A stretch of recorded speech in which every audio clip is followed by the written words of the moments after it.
देखिए अगला क्वेश्चन हमारे पास 1.3 का 4 नंबर क्वेश्चन है। इसमें टोटल 3 क्वेश्चन है। चलिए तो इन क्वेश्चन को अपन क्या करते हैं, सॉल्व करते हैं। 5 में हमारे पास 7 क्वेश्चन है। तो सबसे पहले क्वेश्चन नंबर 4 की बात करते हैं। ये कहता है कि सिद्ध करें कि निम्नलिखित संख्या यहाँ सिद्ध करें कि नीचे दी गई संख्या परिमेय नहीं है। परिमेय नहीं है मतलब उसकी बात हो रही है अपरिमेय है। परिमेय नहीं है मतलब अपरिमेय है। पहले 6 का पावर 1/3। इस दूसरा को देखने में बड़ा खतरनाक लग रहा है। तो हाँ भाई, क्योंकि ये तो क्यूब रूट है ना 1/3। अब क्या क्यूब रूट क्या होता है वो समझा देते हैं। चलिए पहले इनको सॉल्व करने की कोशिश करते हैं। देखिए तो हमने लिख दिया भाई, सिद्ध करें कि 6 का पावर 1/3 एक परिमेय संख्या नहीं है। ये पहला नंबर क्वेश्चन है। अब देखो भाई, इनके साथ क्या करें, बस छोटी मोटी कहानी करेंगे, एकदम बहुत आसान। देख लीजिए तो मैं 6 का पावर 1/3 इसका मतलब समझा दे क्या? मतलब समझ लीजिए। देखिए बच्चे, अगर आपके पास √2 होता है, ठीक, तो इसका मतलब होता है ये 2 का पावर 1/2। ठीक है, देखो यहाँ पर 2 छुपा रुस्तम होता है, जैसे प्लस छुपा रुस्तम होता है वैसा ही 2 दिखाने की जरूरत नहीं पड़ता। अगर आपके पास 1 का पावर 3 है तो इसको आपको दिखाना पड़ जाएगा। अगर इसको रूट में लिखना है तो आपको दिखाना पड़ जाएगा 3। बउआ एक एक गोद में बैठा होता है और लो लो लो लो लो करके खिलाता है यहाँ पर, ठीक है। हाँ ये 2 ही है, गोद में बैठा होगा, बाहर नहीं, बाहर नहीं, इसके गोद में। समझ में आ रहा है? ये चक्कर होता है, ठीक। और इसका मतलब होता है कि कम से कम इसके अंदर 2 गो होगा। अगर किसी के अंदर, जैसे इसके अंदर, अगर इसके अंदर आपको जैसे 64 है, इसके से 1 बाहर निकालना है तो इसको कहीं ना कहीं आपको क्या करना पड़ेगा पता है? ये तो 3 तो आपको लिखना ही है, 4 चौका 16 चौका 64, मतलब आपको 3 गो 4 लिखना है, जिसमें से 1 गो बाहर निकलेगा। ये चक्कर होता, ठीक है। ये क्यूब रूट का मैंने बता दिया, कुछ बच्चे को समझ में नहीं आया इसलिए। देखो अब इसको सबसे पहले हम वही वाली कहानी करेंगे, पहले वाली जो सब में ऊपर वाले क्वेश्चन में करते हुए आए। माना कि 6 का पावर 1/3 एक परिमेय संख्या है। मैंने ऐसा बोल लिया, ठीक। वो नहीं बोला, हमने बोला है। अब दोनों में टक्कर हो गया भाई, बोला नहीं, हम बोले हैं। देखते कौन जीतता है। जीतेगा तो वही, मुझे भी पता है, क्योंकि भाई साहब लास्ट में हमको बताना ही पड़ेगा कि परिमेय संख्या नहीं है, क्योंकि ये अपरिमेय है। 6 का पावर 1/3 एक परिमेय संख्या है, ठीक। इसको आप ऐसा लिख सकते हो, कैसा मुझे बता दो बच्चे? 3, देखो ना, ये 3 गोद में 3 और 6 को अंदर में। अगर पावर 1/3 है तो ऐसा दिखाते हैं, नहीं, यही चक्कर होता है। इसे कहते हैं घनमूल, कहते हैं, बचपन में पढ़ते हैं घनमूल। इसको कहते हैं वर्गमूल, इसको वर्गमूल और इसको घनमूल। इंग्लिश में इसको क्यूब रूट, इसको स्क्वायर रूट कहते हैं, बराबर का P/Q। अब देखो इसमें पहले वाले क्वेश्चन में अगर √2 होता था तो क्या करते थे? स्क्वायरिंग करते थे। अब स्क्वायरिंग, अब क्यूब करेंगे, मतलब घनमूल करेंगे, ठीक। आ जाओ, दोनों तरफ लिख देते हैं, दोनों तरफ घन करने पर, घनमूल घन करने पर, देखो तो घनमूल दोनों तरफ कर दीजिएगा तो क्या होगा? 3√6 इसका पावर कत्ते बोलेंगे 3, इसका P/Q का पावर कत्ते तो 3, ठीक। अच्छा, एक खूबसूरत चीज़ है बच्चे, अगर आप चाहते हैं कि नहीं भाई मैं इसके बारे में कुछ लिखना, तो वही पहले वाली कहानी लिख देंगे, जहां P और Q क्या है? P और Q सह अभाज्य संख्या है। ये लिख लीजिएगा ताकि इनकी खूबसूरती बढ़ जाती है, ठीक। अभाज्य संख्या है, लिख दीजिएगा, अच्छा लगेगा ना भाई। नहीं लिखिएगा तो बेकार ना लगेगा। Q ≠ 0, ये बात इनके बारे में लिख दीजिएगा, ठीक है। ये हुआ इनका मेकअप। अब मेकअप करना जरूरी होता है, वरना बाहर में नहीं पसंद कोई करेगा, ठीक। मतलब एग्जामिनर को अच्छा लगना चाहिए ना भाई। हाँ जी, जो दिखता वही बिकता है, इस मार्केट में वही हो रहा है। इस क्यूब से ये सुसरा खत्म हो जाएगा। सर जी कैसा बउआ, देखो ये 6 का पावर क्यूब रूट का मतलब 1/3, ठीक। आप इसका पावर 3 किए, 3 गोया 9 है ना, 3 गया ना ससुरालपुर, बचा कत्ते 6, मतलब इधर आपको बचा 6, इधर P का पावर 3, इधर Q का पावर 3 बचा। क्रॉस गुना कर ले, बोलेंगे जी सर, मतलब 6Q का पावर 3 बराबर P का पावर 3, मतलब Q का पावर 3 बराबर P का पावर 3 और ये बटवा में 6। फिर पूरी कहानी मतलब पुरानी कहानी। 6 PQ को विभाजित करता है, Q को विभाजित करता है, तो 6P को भी विभाजित करेगा,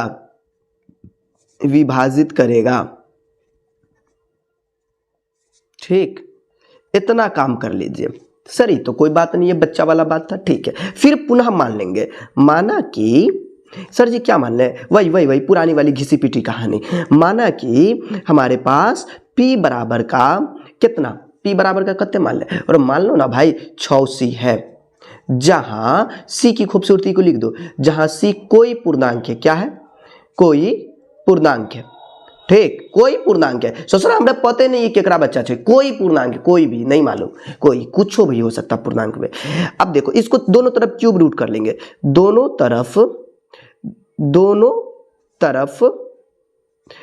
तरफ घनमूल करने पर, ठीक है।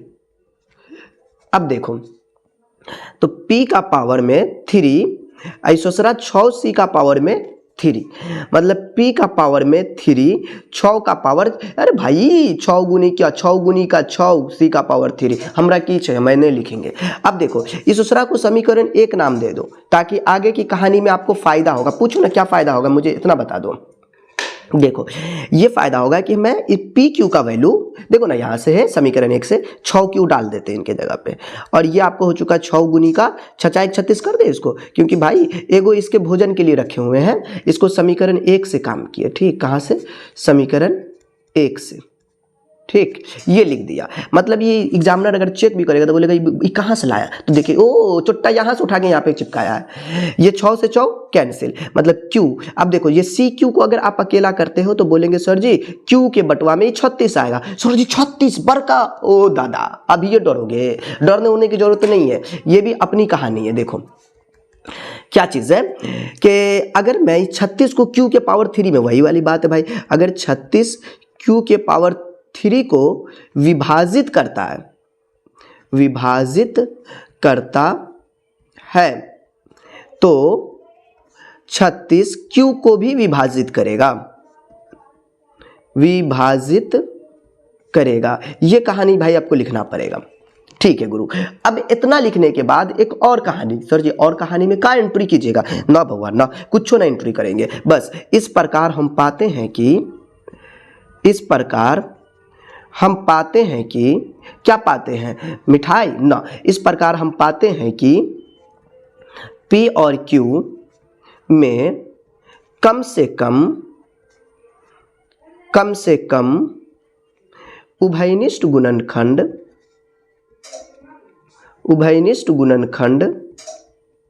कितना है बोलो तो सही, 6 है या 6 है, उभयनिष्ठ गुणनखंड 6 है। अतः या फिर यह विरोधाभास हमारे गलत मान्यता के कारण प्राप्त हुआ, ठीक, किसके कारण भाई, ये गलत मान्यता के कारण प्राप्त हुआ, नहीं तो 6 नहीं आता भाई। अगर हम इसको परिमेय संख्या नहीं मानते तो यार कोई उभयनिष्ठ गुणनखंड 6 नहीं आता, गुणनखंड आ गए ना रे बबुअन, तब काम भ गए अपना, यही तो दिखाना था। अब हो गया, अतः 6 का पावर 1/3 एक परिमेय संख्या नहीं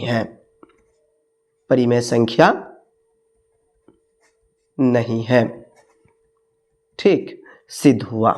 यही आपको इसको सिद्ध करना था। थोड़ा सा आपको लगा होगा कि मेहनत हुआ है, लेकिन कोई बड़ी बात नहीं है, आप इनको चुटकियों में बना सकते हो अगर 5 मरतबा बढ़िया से इस पे मेहनत करते हो, ठीक। ये आपका 4 का पहला सॉल्व हो चुका है। देखिए इसके साथ भाई क्या करें, 3√3 है, इसको भी कहता भाई साहब नीचे दी गई संख्या को सब में वही करना है, कोई बड़ी बात नहीं है गुरु। देख लीजिए 3√3 5√3 तो सब में वही कहानी है। तो इसके साथ अपन क्या करें, इसके साथ भी वही काम करेंगे, बस इनके साथ कोई जबरदस्ती नहीं करेंगे, मान लेंगे, ठीक। माना कि क्या मान लें, माना कि 3√3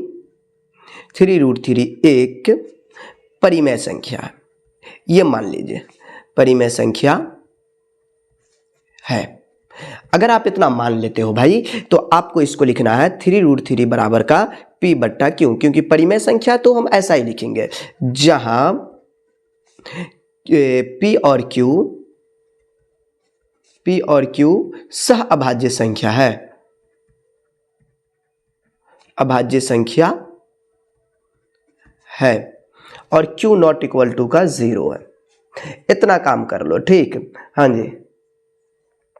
ओके अगर आप चाहते हो कि भाई साहब पी और क्यू को आप सहभाज्य संख्या को हटा के आप यहाँ पर पूर्णांक भी लिख सकते हो कि भाई पी और क्यू एक पूर्णांक संख्या है, ठीक है। तो इसमें भी यहाँ पर अभी दिक्कत नहीं होगा क्योंकि ये शॉर्टकट में बन जाता है। देख लो, अगर आप √3 को अकेला करते हो तो आप बोलोगे कि √3 बराबर का पी बट्टा क्यू जो गुना में होता वो भाग में जाता है। ये थोड़ा आसानी से बन जाता है, ये बहुत आसान क्वेश्चन सब होता। तो ये चीज हमारा आ चुका। अब देखो इसके तरफ देखिएगा तो ये परिमेय संख्या नहीं सर, ये अपरिमेय संख्या है, ये परिमेय संख्या।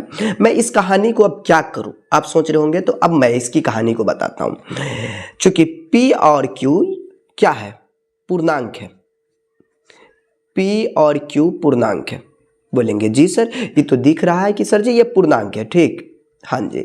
लेकिन अगर आप देखते हैं ये आपका ये क्या है, ये है आपका बायां और ये है आपका दायां, है ना भाई, हाँ जी। तो ये बायां में अपरिमेय संख्या, दायां में परिमेय संख्या है। तो हम लोग यहाँ पर लिख सकते हैं, चूंकि आप देखेंगे और तथा यहाँ पर एक चीज और लिख देते, P और Q पूर्णांक है तो आपको तथा P बट्टा 3Q भी क्या होगा, पूर्णांक ही होगा। ये हो गया इनकी पूरी खूबसूरती कि भाई न ये दूसरा कभी अपरिमेय हो ही नहीं सकता, क्योंकि हमने लिख दिया यहाँ पे P बट्टा 3Q भी पूर्णांक होगा, ठीक, क्योंकि P और Q पूर्णांक है, 3 भी एक पूर्णांक ही संख्या है, ठीक है सर ये लिख दीजिए। इसके बाद हम लोग देखते हैं यहाँ पर कि देखो इसके जो है ये क्या है, हमारा बायां पक्ष है। देखिए हमने इसमें देखा है कि √3 या फिर बायां पक्ष लिख दीजिए, बायां यही पक्ष ही लिखाने वाला था। बायां पक्ष में परिमेय संख्या है, मतलब अपरिमेय है, अपरिमेय संख्या है, ठीक। और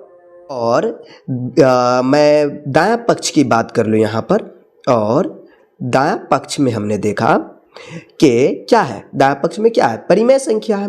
इससे यह साबित हो रहा है कि ये दोनों से थोड़ा बराबर हो रहा है। क्या हो रहा है, परिमेय संख्या है। अभी दोनों पकलुलबा अगर बराबर हो रहा है, इसका मतलब है कि अपरिमेय संख्या बराबर परिमेय संख्या, जो कभी संभव ही नहीं है गुरु। सच बता रहे हैं कि मतलब क्या हो रहा है कि परिमेय संख्या बराबर क्या हुआ, अपरिमेय संख्या। अपरिमेय संख्या जो कतई संभव नहीं है, जो संभव नहीं है, जो सिंपल सी बात इतना याद रखो, जो संभव नहीं है, ठीक। इसलिए आप यहां पर से छोटा सा काम कर दो, लिख दो कि अतः 3√3। अच्छा एक चीज है जो संभव नहीं है, यहां पर एक चीज और भी लगा सकते हैं कि जो संभव नहीं, हमारी मान्यता गलत है, ठीक है, हाँ जी। अब यहां पर से जो संभव नहीं है, अतः मैं तो लिख दिया था यहां पर हमारी मान्यता गलत है, ठीक। अब हो गया इनकी कहानी, ठीक। अब यहां पर से लिख दीजिएगा हम अतः क्या चीज, या फिर अर्थात लिखो ना, इनकी खूबसूरती बढ़ जाएगी। दोनों तरफ एक ही चीज लगा देंगे तो मजा नहीं आएगा। अर्थात 3√3 एक अपरिमेय संख्या है। क्या चीज, अपरिमेय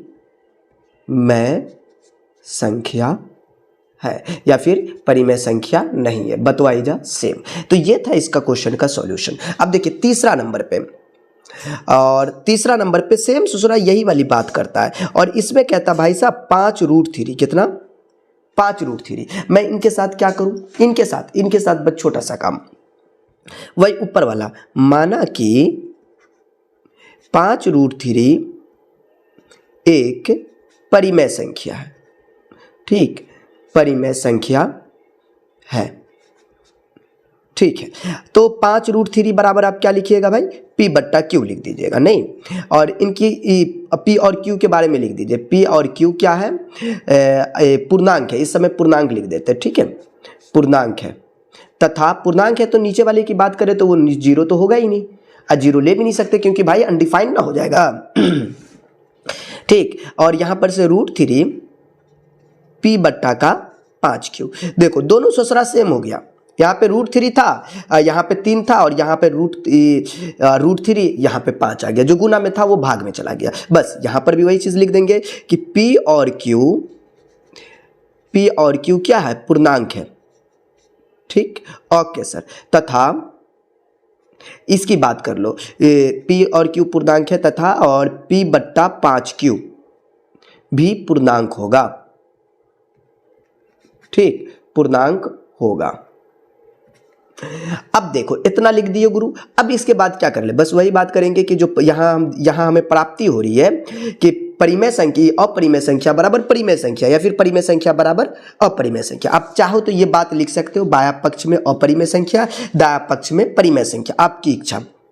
लिख ही दीजिए ना भाई कि बायां पक्ष में जो है, बायां पक्ष में अपरिमेय संख्या है, इतना लिखने में क्या दिक्कत है, अपरिमेय संख्या है, तथा दायां पक्ष में परिमेय संख्या है, ठीक। और इससे हमें एक चीज की प्राप्ति हो गई बोलिए क्या चीज की प्राप्ति हुई भाई, कि यह प्राप्ति हो गई कि परिमेय संख्या बराबर का अपरिमेय संख्या, परिमेय संख्या बराबर अपरिमेय, जो कतई संभव नहीं है, अपरिमेय संख्या जो कतई संभव नहीं है, ठीक, जो संभव नहीं है, अतः हमारी मान्यता गलत है, ठीक, हमारी मान्यता गलत है। अर्थात 5√3 एक परिमेय संख्या नहीं है, परिमेय संख्या नहीं है, ये चीज आपको लिखना पड़ेगा, ठीक, परिमेय संख्या नहीं है। भाई परिमेय संख्या नहीं है तो क्या है कि 5√3 एक अपरिमेय संख्या है, बस ये आपका सॉल्व हो गया, अपरिमेय संख्या